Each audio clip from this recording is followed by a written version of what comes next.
ಆತ್ಮೀಯ ವಿದ್ಯಾರ್ಥಿಗಳಿಗೆ ಸ್ವಾಗತ. ನಾನು doctor Chidanand K Badger, Anand education ಅಕಾಡೆಮಿಯಿಂದ ಮಾತಾಡ್ತಾ ಇದ್ದೀನಿ. ಹಿಂದಿನ ಒಂದು ವಿಡಿಯೋಸ್ದೊಳಗೆ ನಾವು ಅಕೌಂಟ್ಸ್ ಬಗ್ಗೆಲ್ಲ ಕಲಿತಾ ಇದ್ದೀವಿ.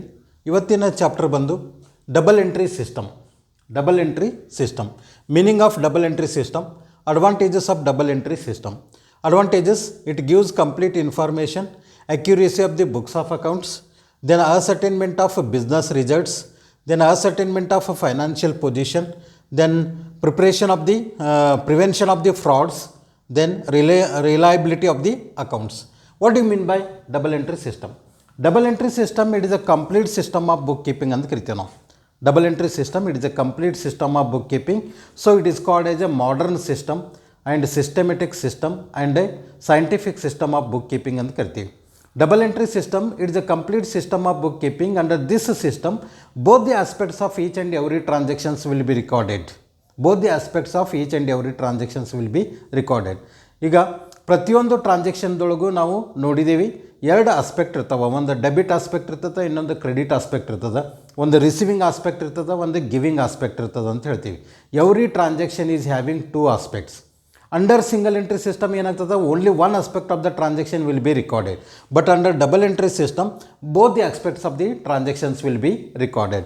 If for example, paid cash to Ravi rupees 5,000. Paid cash to Ravi rupees 5,000 ಇದೊಂದು ಟ್ರಾನ್ಸಾಕ್ಷನ್ ಅದ ಅಂತ ತಿಳ್ಕೊರಿ. ಇದರೊಳಗೆ ಎರಡು ಆಸ್ಪೆಕ್ಟ್ ಏನದ, ಒಂದು ಕ್ಯಾಶ್ ಅದ, ಇನ್ನೊಂದು ರವಿ ಅದ. ಹೌದಾ? ಕ್ಯಾಶ್ ಒಂದು ಆಸ್ಪೆಕ್ಟ್, ರವಿ ಇನ್ನೊಂದು ಆಸ್ಪೆಕ್ಟ್. ಕ್ಯಾಶ್ ಹೋಗ್ತದೆ, ಯಾರಿಗೆ ಕೊಡ್ತಾ ಇದ್ದೀವಿ? ರವಿಗೆ ಕೊಡ್ತಾ ಇದ್ದೀವಿ. ಹೌದಲ್ಲ? Ravi is receiving. Ravi personal ಅಕೌಂಟಿಗೆ ಬರ್ತಾನೆ, ಕ್ಯಾಶ್ ರಿಯಲ್ ಅಕೌಂಟಿಗೆ ಬರ್ತದೆ. So both the aspects will be there in a particular transaction. ಪ್ರತಿಯೊಂದು ಟ್ರಾನ್ಸಾಕ್ಷನ್ದೊಳಗೆ ಒಂದು ಡೆಬಿಟ್ ಆಸ್ಪೆಕ್ಟು, ಇನ್ನೊಂದು ಕ್ರೆಡಿಟ್ ಆಸ್ಪೆಕ್ಟ್ ಅಂಥೇಳಿ ಎರಡು ಆಸ್ಪೆಕ್ಟ್ ಇರ್ತವೆ. Under double entry system, both the aspects of the transactions will be recorded. So it is called as a scientific system, modern system and the best system of bookkeeping ಅಂತ ಕರಿತೀವಿ ನಾವು. Double entry system. No, double entry system, it is an complete system of bookkeeping. Under this system, both the aspects of each and every transactions will be recorded. So it is called as a scientific system, modern system and the best system of bookkeeping. That is meaning of bookkeeping.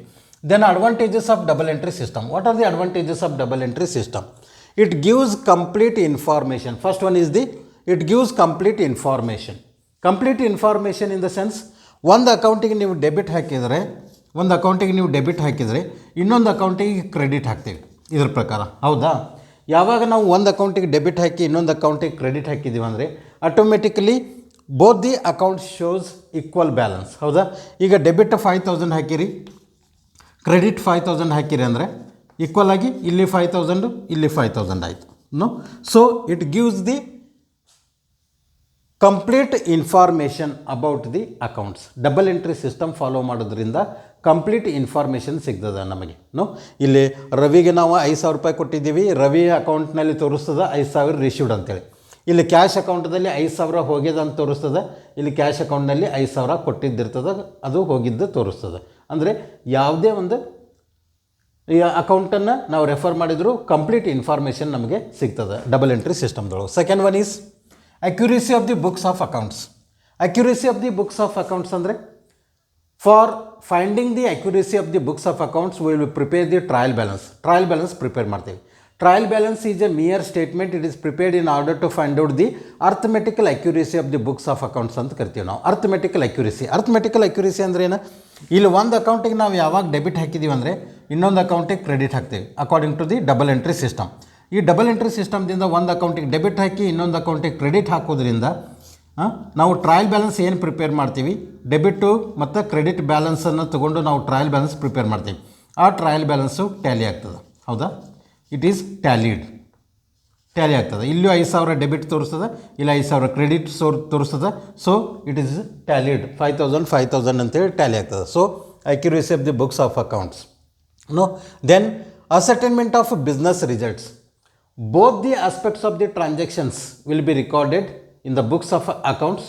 ಆ ಒಂದು debit ಮತ್ತು credit both the aspects record ಮಾಡೋದ್ರಿಂದ we can prepare a trading account, profit and loss account and balance sheet. Trading account ಎದ್ರ ಸಂಬಂಧ ಹಾಕ್ತೀವಿ? Trading account is a first part of the final accounts. It is prepared in order to find out the gross profit ಕಂಡು ಹಿಡಲಿಕ್ಕೆ trading account ಹಾಕ್ತೀವಿ. Profit and loss account is the second part of the final accounts. It is prepared in order to find out the net profit. So ನಾವು business ರಿಸಲ್ಟನ್ನು ಈಸಿಯಾಗಿ ನಾವು calculate ಮಾಡ್ಬೋದು, find out ಮಾಡ್ಬೋದು by preparing the trading account and profit and loss account under double entry system. Then one more, ascertainment of financial position ಅಂದರೆ ಏನಿಲ್ಲ? Financial position ಅಂದರೆ capital ಎಷ್ಟದ, ಲೈಬಿಲಿಟೀಸ್ ಎಷ್ಟದ, ಅಸೆಟ್ಸ್ ಎಷ್ಟದ ಅಂತ ನಮಗೆ ಬಿಸ್ನೆಸ್ಸಲ್ಲಿ ಗೊತ್ತಾಗಬೇಕಂದ್ರೆ ನಾವು ಬ್ಯಾಲೆನ್ಸ್ ಶೀಟನ್ನು ಪ್ರಿಪೇರ್ ಮಾಡ್ತೀವಿ. ಹೌದಾ? Balance sheet is A mere statement. It is A classified statement of assets, liabilities and capital ಅಂತ ಕರಿತೀವಿ ನಾವು. ಹೌದಾ? ಬ್ಯಾಲೆನ್ಸ್ ಶೀಟ್ ಹಾಕಿದ್ದೀವಿ ಅಂದರೆ ನಾವು ಫೈನಾನ್ಷಿಯಲ್ ಪೊಸಿಷನನ್ನು ಕಂಡು ಹಿಡಲಿಕ್ಕೆ ಬ್ಯಾಲೆನ್ಸ್ ಶೀಟನ್ನು ಹಾಕ್ತೀವಿ. It is possible only under double entry system. ಈ ಡಬಲ್ ಎಂಟ್ರಿ ಸಿಸ್ಟಮ್ದಲ್ಲಿ ಮಾತ್ರ ಅದು ಪಾಸಿಬಲ್ ಅದೇ. Then prevention of frauds.